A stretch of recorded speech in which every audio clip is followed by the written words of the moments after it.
জানি রেমাল নিয়ে ইতিমধ্যেই একটা ভয়ের সঞ্চার হয়েছে এবং ঘূর্ণিঝড় রেমাল ইতিমধ্যেই প্রভাব ফেলতে শুরু করেছে পূর্ব মেদিনীপুরের দীঘার সৈকতে, সমুদ্র সৈকতে। শনিবার সকাল থেকেই উত্তাল ছিল সমুদ্র এবং সেই সঙ্গে দীঘার সমুদ্র সৈকতে জলোচ্ছ্বাসও দেখা যাচ্ছে। গার্ড ওয়ালে এসে আছড়ে পড়ছে ঢেউ। বেলা বাড়ার সঙ্গে সঙ্গে আবহাওয়াতে ভোল বদল। শনিবার থেকেই বৃষ্টির পরিমাণ বাড়তে পারে উপকূলবর্তী এলাকাতে এবং রেমালের প্রভাব বাড়তে পারে রাজ্যের উপকূলবর্তী জেলাতে এবং তাই হতে চলেছে অনেকে মনে করছেন পূর্ব মেদিনীপুর, দক্ষিণ চব্বিশ পরগনা সহ বিভিন্ন জেলাতে।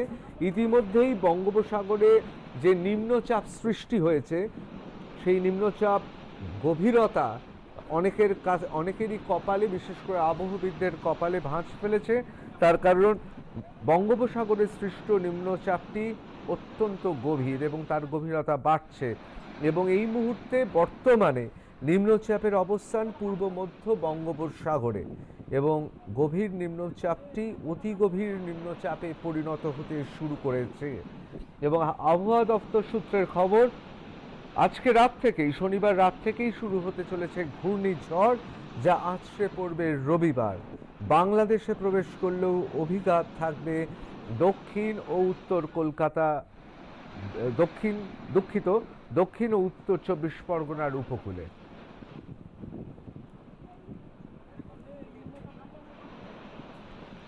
দীঘার পরিস্থিতি নিয়ে আমরা সরাসরি কথা বলে নেব আমার সহকর্মী আর প্লাস নিউজের প্রতিনিধি সেলিম আহমেদের সঙ্গে।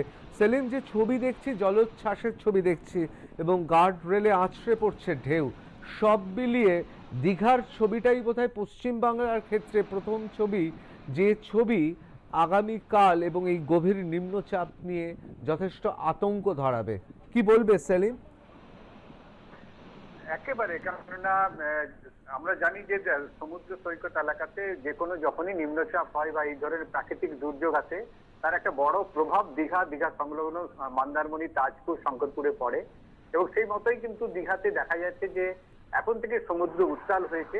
কিন্তু অন্যদিকে বলে রাখি, যেখানে এই সময় গভীর সমুদ্রে মাছ ধরতে যাওয়ার উপরে সরকারি নিষেধাজ্ঞা রয়েছে, তাই বড় যে সমস্ত ট্রলারগুলো রয়েছে সেই ট্রলারগুলো কিন্তু এখন কোনো মাছ সমুদ্রে নেই। যে সমস্ত ছোট ছোট নৌকো, স্থানীয় নৌকোরা রয়েছে, তাদেরকেও ইতিমধ্যেই প্রশাসনের তরফ থেকে সাবধান করা হয়েছে এবং যে সমস্ত স্থানীয় প্রশাসন রয়েছে তারা কিন্তু যারা সমুদ্রে মাছ ধরে ছোট ছোট নৌকো, ছোট ছোট ডিঙ্গি করে, তাদেরকেও কিন্তু একেবারে নিষেধ করা হয়েছে যাতে করে কোনোভাবে তারা এই 2-3 দিন সমুদ্রেতে মাছ ধরতে না যায়। অন্যদিকে একবারে স্থানীয় প্রশাসনের তরফ থেকে যে সমস্ত রিলিফ যে ক্যাম্পগুলো রয়েছে সেগুলোকে বিভিন্ন ধরনের ব্যবস্থা নেওয়া হয়েছে, বিশেষ করে শুকনো খাওয়ার, শুকনো ত্রিপল থেকে বিভিন্ন ধরনের যদি প্রাকৃতিক দুর্যোগ যদি কোনোভাবে তার প্রভাব বড় ধরনের পড়ে, তার জন্য যেন সব রকম প্রস্তুতি নেওয়া হয় সেই বিষয়ে কিন্তু ইতিমধ্যে প্রশাসনের তরফ থেকে বিভিন্ন ধরনের ব্যবস্থা নেওয়া হয়েছে। এবং তাজপুর, মন্দারমণি থেকে শুরু করে যে পর্যটন এলাকায় রয়েছে সেই পর্যটন এমনিতেই পূর্ব মেদিনীপুরে আজকে ভোট থাকার জন্য পর্যটনের সংখ্যা যদিও কম, তবু যে কজন পর্যটক বা যে কয়েকজন পর্যটক রয়েছে বিভিন্ন হোটেলে, তাদেরকে কিন্তু আজকে সমুদ্রের ধারে বা সমুদ্র জলে নামতে নিষেধ করা হয়েছে।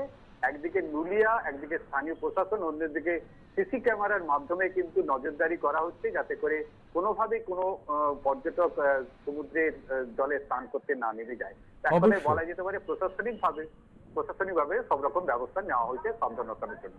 অবশ্যই, অসংখ্য ধন্যবাদ। আমরা কথা বলছিলাম আমাদের সহকর্মী সেলিম আহমেদের সঙ্গে। ইতিমধ্যেই বঙ্গোপসাগরের যে নিম্নচাপ তা গভীর থেকে গভীরতর হতে চলেছে, যথেষ্ট আতঙ্কের কারণ আছে এবং আমরা আপনাদের দেখাচ্ছিলাম দীঘার ছবি। আমি সরাসরি